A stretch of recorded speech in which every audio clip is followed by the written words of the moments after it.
the royal premiere of the Chronicles of Narnia, The Dawn Treader. The cast is here. The Queen is coming. Are you ready, London? They're ready.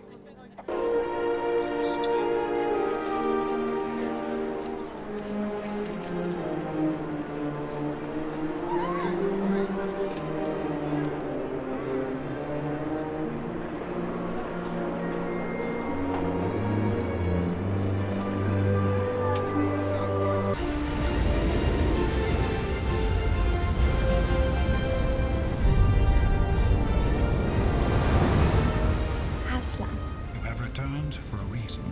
You have come far. And now your journey lies beyond.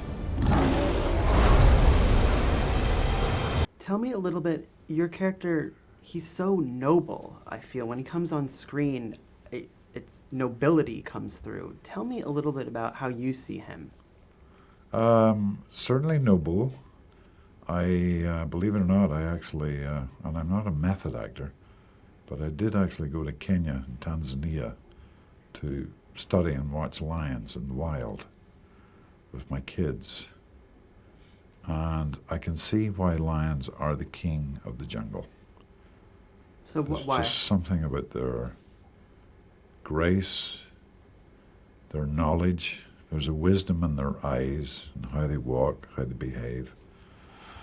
And I tried to encompass that with my voice. Obviously, I only play the voice, and these computer geniuses do the rest, you know.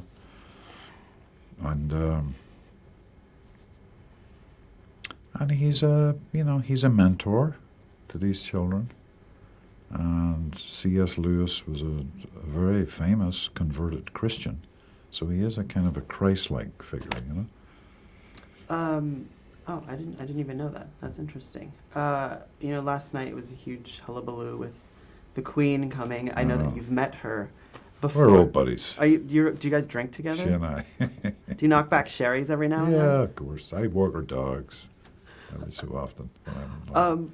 What's that experience like for you? You're meeting a figure like that who's gone through so much in her lifetime. I know. What is that like for you? Not only as being from the UK, but as an actor, humanitarian in general. She gave me an OBE,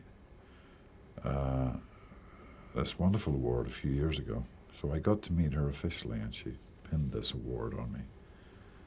And she said, "Is this for theatre or film?" I said, "It's for both, Mum." "I see."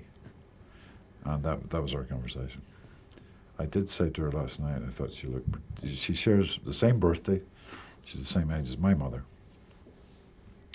And I thought she looked particularly beautiful last night, and I told her that. Did you hit on the Queen? Is that what you're saying? You hit on No, I didn't hit on her, but I thought her dress looked fantastic. I thought she looked great. What do you think she would think of? What's going through her mind wearing those glasses? I was trying to see if I could see her wearing the glasses. I know. I know. I could see her. What do you think is going through a woman's like that mind watching the film? What do you hope? I think she, I believe she enjoyed it. I don't think she gets out that much, if you know what I mean, to see movies, to see plays, to see opera, ballet. I don't think she does that much. So I think she and her husband really enjoyed the experience of seeing the movie. How would you describe why these stories are so enamored by audiences? Why are they so?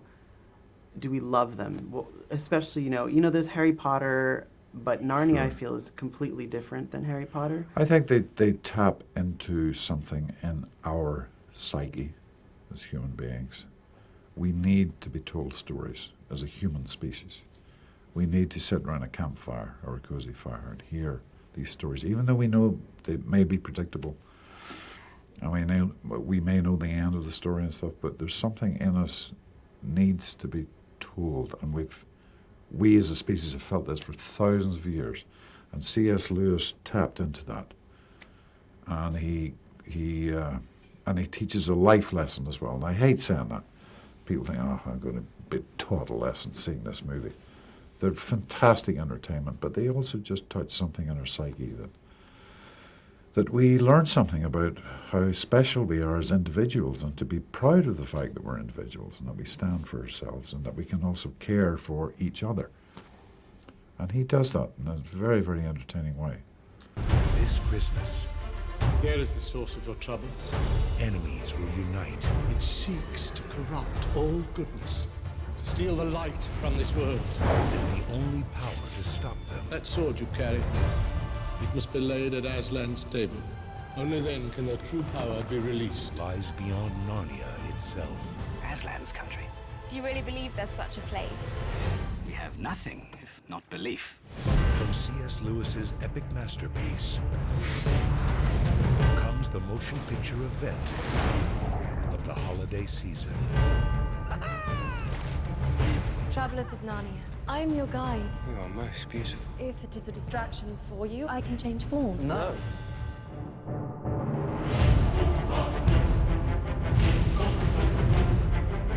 Now is the time to be strong. Never give in. No fear! No retreat!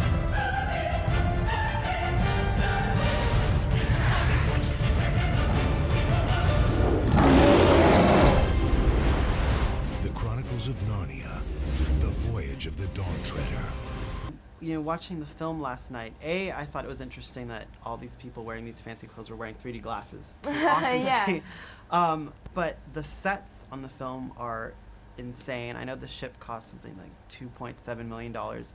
You know, working on those sets, what was that like for you? Tell me about the fun you guys had. I think certainly they're so creative this time round. Every time there's an island, there's a theme throughout that island. There's kind of little trademarks that you can look for on each island, kind of on the Magician's Island and Ramandu's Island. But I just think the boat itself is a work of art. It's a real masterpiece, and it was wonderful to be working on it. And the fact that it was life size was wonderful because you know, you could really kind of imagine what it would be like to kind of be sailing this amazing voyage. Do you guys ever, you know, let's say for example, take the actors in Harry Potter. Their lives have changed immensely due to these films. Do you guys ever worry that your lives are changing in a way, or how do you guys, I'll start with you, deal with that? Well, I think we're lucky in that sort of we're not sort of the Harry Potter kids, in that you know, it's not so we can sort of escape it, and we're not always going to be branded sort of as that, and also I mean we make less films, so we're not on on the posters as on buses anywhere near as much as they are, and yeah, I mean I've really been able to sort of go back and just have a normal life, and yeah. I do think that we get quite a lot of comparisons with the Harry Potter kids, but I think they've kind of lived their life very differently to us because they've been on screen every year for 10 years, and it's been a huge era actually for them, and I'm sure they feel the same way that we do, even though we've done less films kind of leaving, but I don't really let it affect my life. I kind of have two worlds. So is there a secret fight club between the Narnia kids and the Potter kids? Yeah, we We'll meet. go beat each other We up. meet in a dark alley Yeah. on a Saturday night. Why do you feel that, you know, the Narnia tales, why are audiences so enamored with them?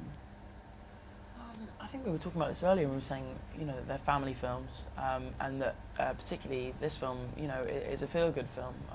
Scanny was saying how it's a lot less sinister than perhaps the others, and you know, even though there's that natural kind of there's natural complications that you have with narratives, and sort of the fact that we are ultimately fighting against forces of evil. Yeah. The film ends on a really sweet, you know, quite emotional note, which sort of leaves you with this sort of a real kind of feel-good, sort of warm, fuzzy feeling that you love from those kind of films. And I think really ultimately what makes Narnia so appealing overall across the three films is the sense of adventure and the magic and the wonderment that I think this film has got sort of in abundance, really, and you know, I think that's what hopefully will make it good.